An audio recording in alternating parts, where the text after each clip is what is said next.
There's a lot of sentiment and a lot of discussion in Winnipeg about the situation going on right now in Gaza, and the idea that even Israelis are speaking out and saying this is intolerable and we need to come up with a solution that is fair to both sides of the equation.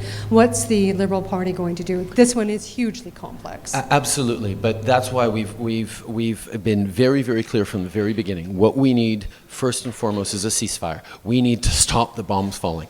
We need to make sure that that ceasefire holds and translates into lasting peace. What does that lasting peace look like? Well, you cannot have a safe and secure Israel unless it is actually beside a safe and secure and democratic Palestine. And that is at the core of where we need to go. And it's not revolutionary. People understand we need a two-state solution. It's the challenge on how to get there that we have to get to. And the issue for me, and I gave a large speech to the Muslim community for Eid last week, where we recognize that there are tremendous hurt and passion on both sides of the issue.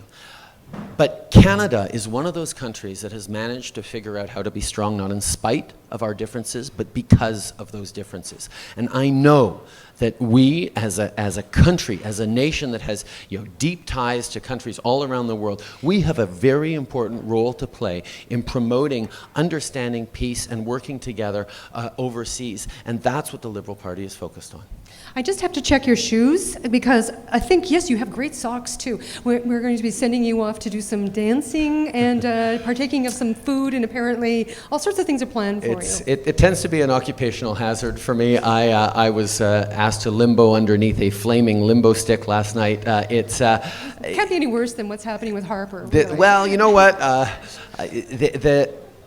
The opportunity, I mean, my staff sent an email to the folks with me last night saying, wait, you let him dance?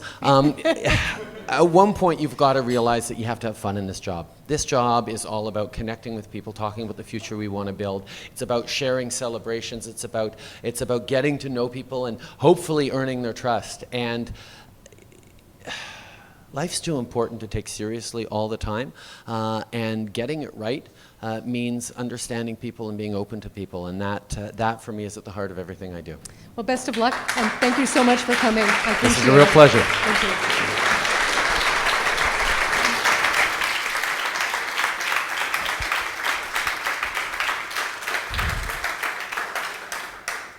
All right, everybody, thanks so much for coming to the News Café. Thanks to Mr. Trudeau for coming by here.